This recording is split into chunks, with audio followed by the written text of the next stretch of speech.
grâce. Le Seigneur est avec vous. Vous êtes bénie entre toutes les femmes, et Jésus, votre enfant, est béni. Vamos hoje terminar o nosso curso de sacramentos abordando algo que é próximo dos sacramentos, mas que não é um sacramento, que são os sacramentais. O catecismo começa falando as outras celebrações litúrgicas. Deus Todo-Poderoso, cheio de bondade e de misericórdia, nós te pedimos, pelo teu Filho Jesus Cristo, que tu envies o teu Espírito Santo para nos iluminar no estudo da tua palavra, no estudo do catecismo, e para que nós possamos cada vez mais nos aprofundar nos mistérios da nossa fé. A Santa Mãe Igreja instituiu os sacramentais. Quando nós iniciamos o nosso curso dos sacramentos, nós aprendemos que os sacramentos foram instituídos por Jesus Cristo. Alguns de forma direta e outros de forma indireta. Sacramentos de forma direta: o batismo, a Eucaristia, e o matrimônio, e outros de forma indireta. Mas todos foram instituídos por Jesus Cristo. Os sacramentais, nós começamos a dizer, a Santa Mãe Igreja instituiu os sacramentais. Então foram instituídos pela Igreja. Então aqui já há uma diferença de origem. A origem dos sacramentos é Cristo, o fundamento. Mas os sacramentais, não. Agora, precisamos compreender que tudo deriva de Cristo. Agora, os sacramentos, de modo direto, né?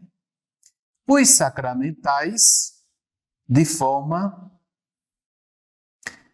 através da Igreja. Mas não esqueçamos aquilo que nos ensina Santo Agostinho, né?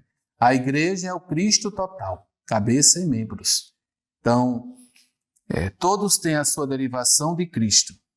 Agora, os sacramentais foram instituídos pela Igreja, que são sinais sagrados pelos quais a imitação dos sacramentos são significados, efeitos, principalmente espirituais, obtidos pela impetração da Igreja, pela oração da Igreja.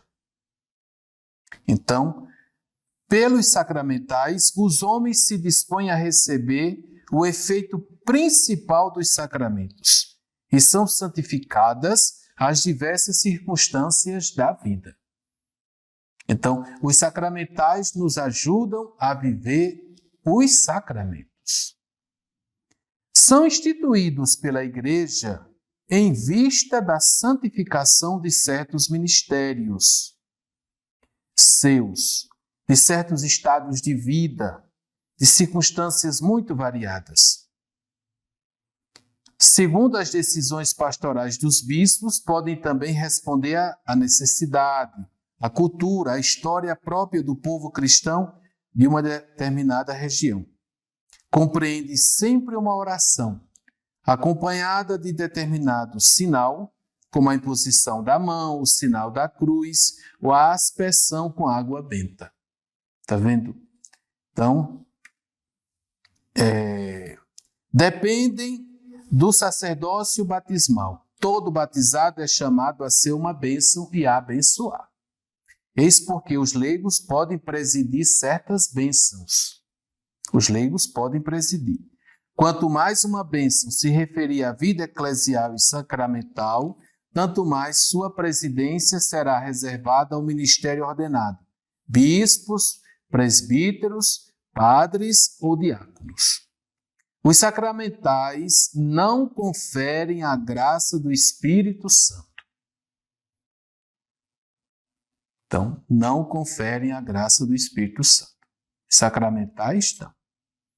A maneira dos sacramentos, mas pela oração da igreja preparam para receber a graça e dispõem a cooperação com ela.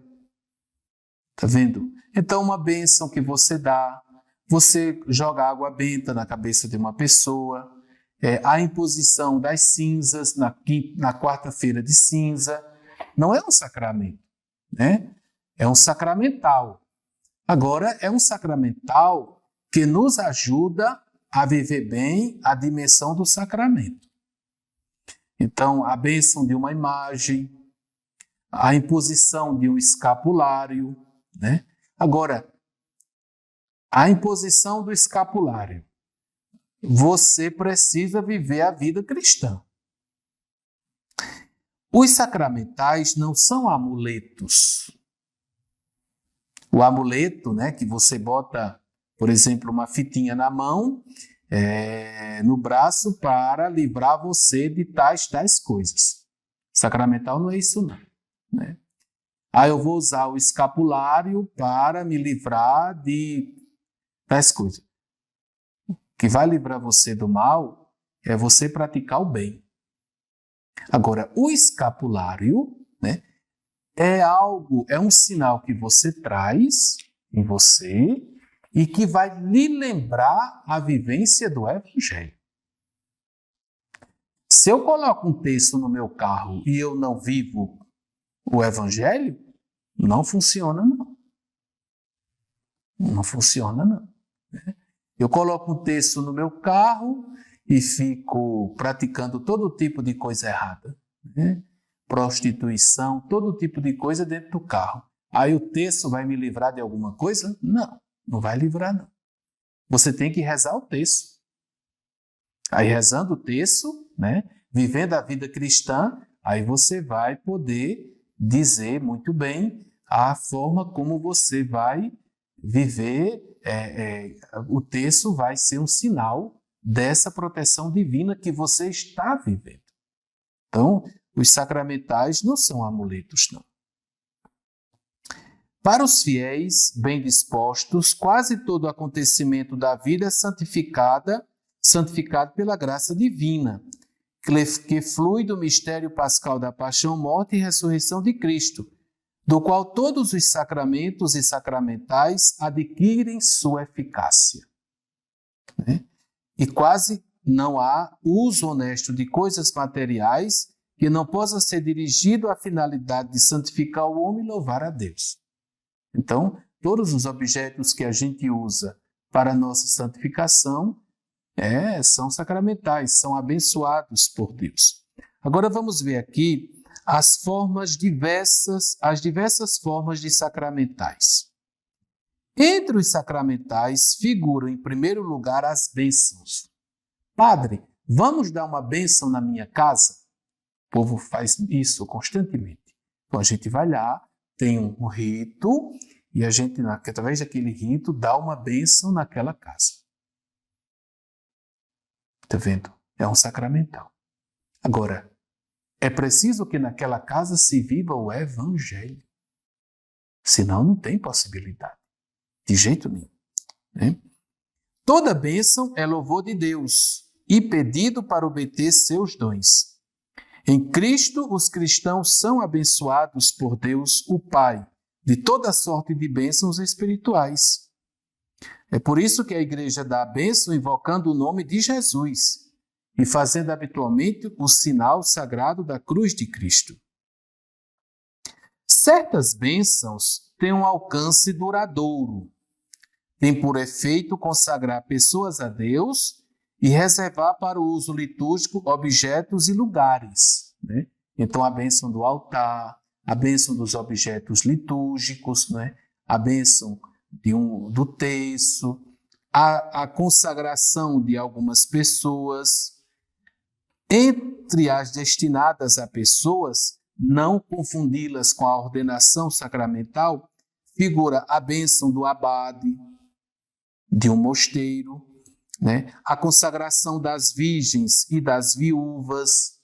Hoje em dia está muito forte, de novo, a ordem das virgens, né?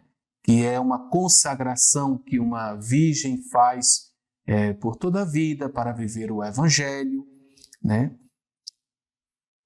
O rito da profissão religiosa, as bênçãos para certos ministérios da igreja, por exemplo, leitores, os ministros da Sagrada Comunhão, né, que tem uma duração de 2 anos.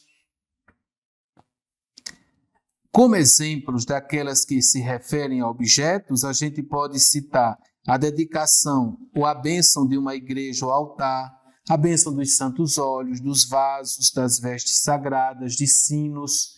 Então, figura em primeiro lugar essas bênçãos, né? E tem um alcance duradouro, né? O altar foi abençoado para celebrar a Santa Eucaristia, então, por todo o sempre, né? Aquele altar serve para a celebração eucarística. A consagração das virgens, né? Por toda a vida. Então, quando a igreja exige publicamente e com autoridade, em nome de Jesus Cristo, que uma pessoa ou objeto seja protegido contra a influência do maligno e subtraído a seu domínio, fala-se de exorcismo.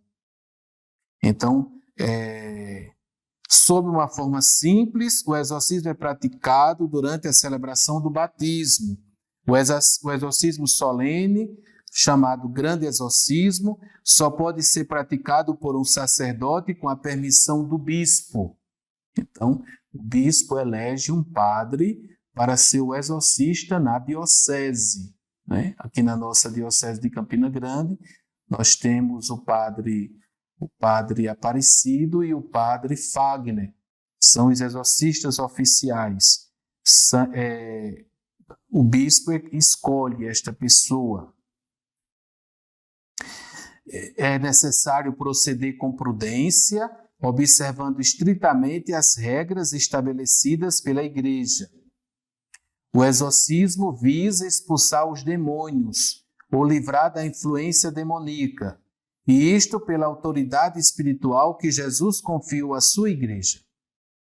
Bem diferente é o caso de doenças, sobretudo psíquicas, não é? Cujo tratamento depende da ciência médica. É importante, pois, verificar, antes de celebrar o exorcismo, se se trata de uma presença do maligno ou de uma doença. Aí tem todo um processo, não é, que a igreja faz, né, porque é preciso saber se o problema daquela pessoa é um problema psíquico, né, é um problema mental, para depois começar a prática do exorcismo. É importante, pois, verificar antes de celebrar o exorcismo se se trata de uma presença do maligno ou de uma doença. A religiosidade popular. Além da liturgia sacramental e dos sacramentais, a catequese tem de levar em conta as formas da piedade dos fiéis e da religiosidade popular, né? Então, o que é que você tem? A veneração das relíquias, as visitas a santuários, né? As peregrinações, as procissões, a via sacra, as danças religiosas, o rosário, as medalhas. Então, tudo isto fazem parte, não é, da piedade popular. Então, é muito importante, não é, valorizar, não é, esta piedade popular. Principalmente, nesses últimos dias, eu tenho abençoado muitos terços. E eu sempre digo para o povo, eu espero que vocês rezem o terço, né? Mas muitas pessoas procurando a bênção do Santo Terço. E isso é muito importante, não é? Essa dimensão do terço, das pessoas rezarem. Aí elas procuram o padre para abençoar imagens, imagem do Sagrado Coração de Jesus, do Imaculado Coração de Maria, não é? Então, tudo isso faz parte da religiosidade popular. Para encerrarmos, aqui traz os funerais cristãos. Todos os sacramentos tem por finalidade a última Páscoa do Filho de Deus, né? Agora se realiza o que o cristão confessa na fé e na esperança. Espero a ressurreição dos mortos e a vida do mundo que há de vir, né? O sentido cristão da morte é revelado à luz do mistério pascal da morte e ressurreição de Cristo. O cristão que morre em Cristo Jesus deixa este corpo para ir morar junto do Senhor. O dia da morte inaugura para o cristão, ao final de sua vida sacramental, a consumação de seu novo nascimento iniciado no batismo. Então, para o cristão, a morte não é o fim. Pelo contrário, a morte inaugura para o cristão, ao final de sua vida sacramental, a consumação de seu novo nascimento iniciado no batismo, né? A igreja que, como mãe, trouxe sacramentalmente em seu seio o cristão durante sua peregrinação, acompanha-o ao final de sua caminhada para entregá-lo às mãos do Pai, né? Então tem as exéquias, que nós chamamos, ou chamamos também a encomendação, quer dizer, a entrega daquele irmão nas mãos do Pai.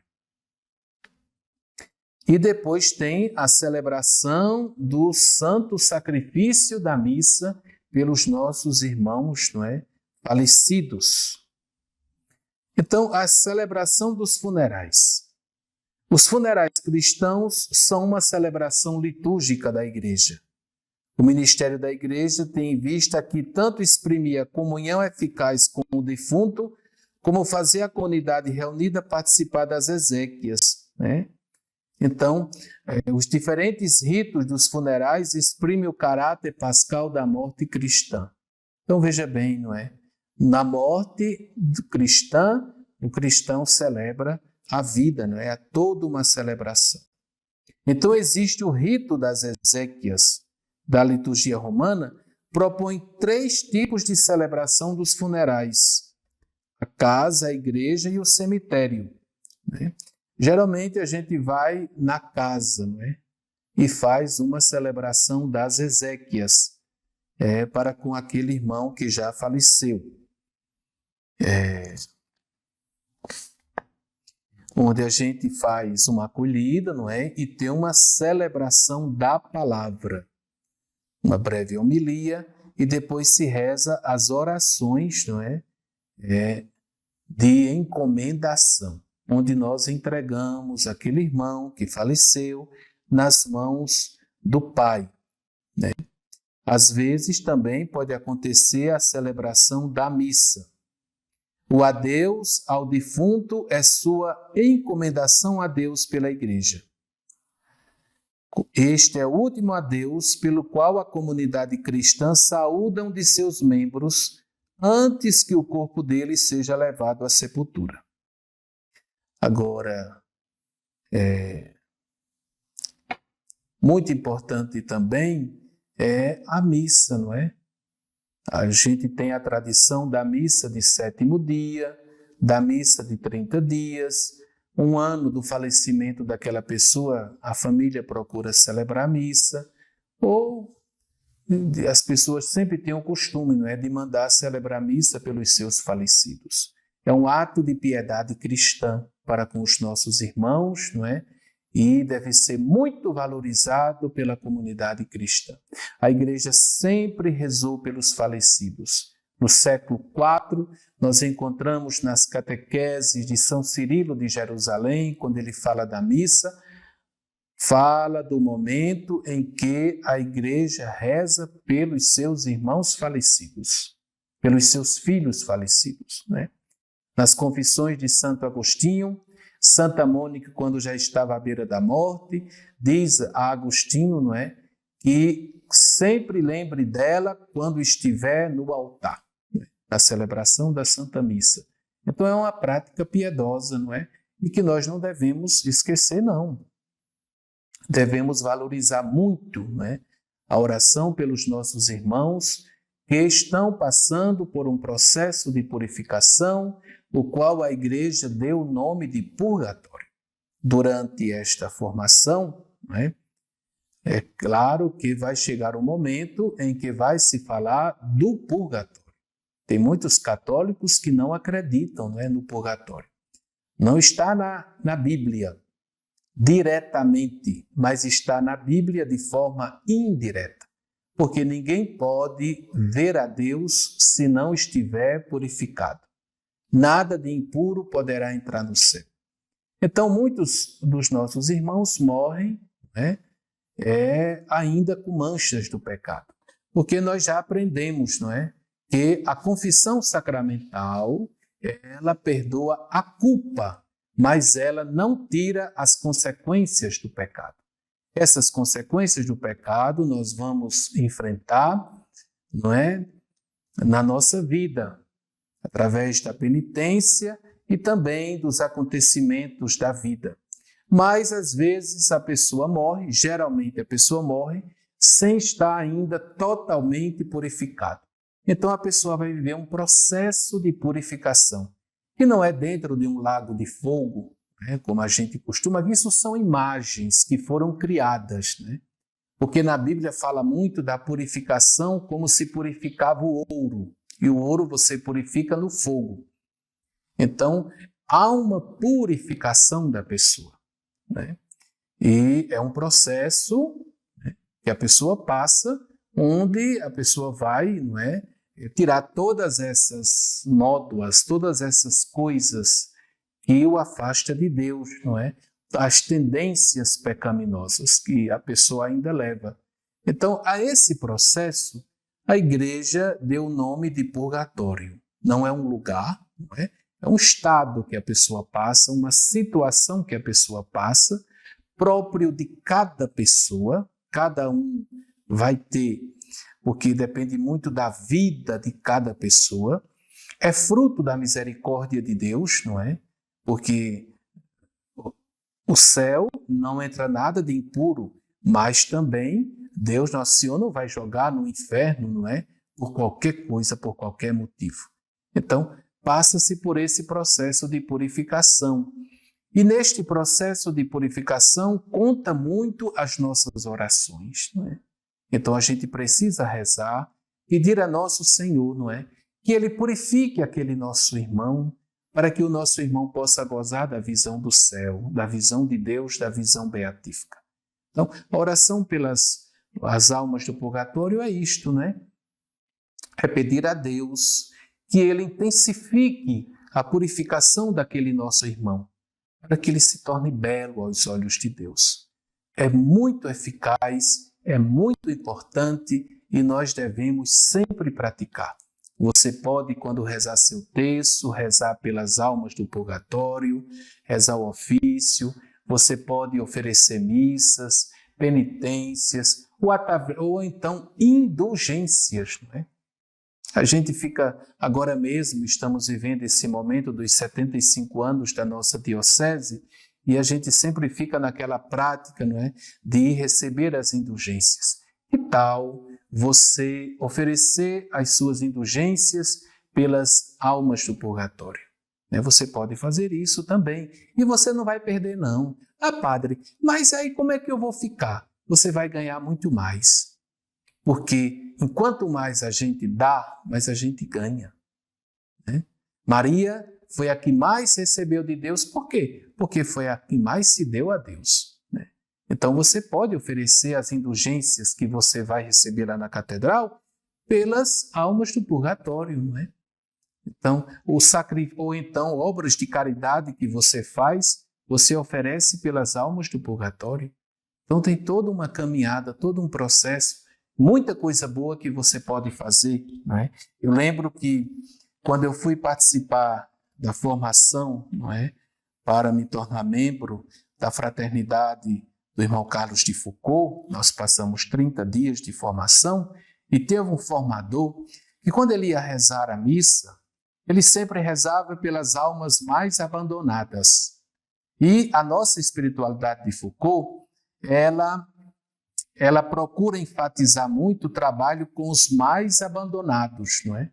A gente lembra moradores de rua, os doentes, terminais e tantas outras situações de pobreza, de miséria que nós encontramos na nossa vida, na nossa caminhada, não é? A opção pelos pobres, aquela coisa toda.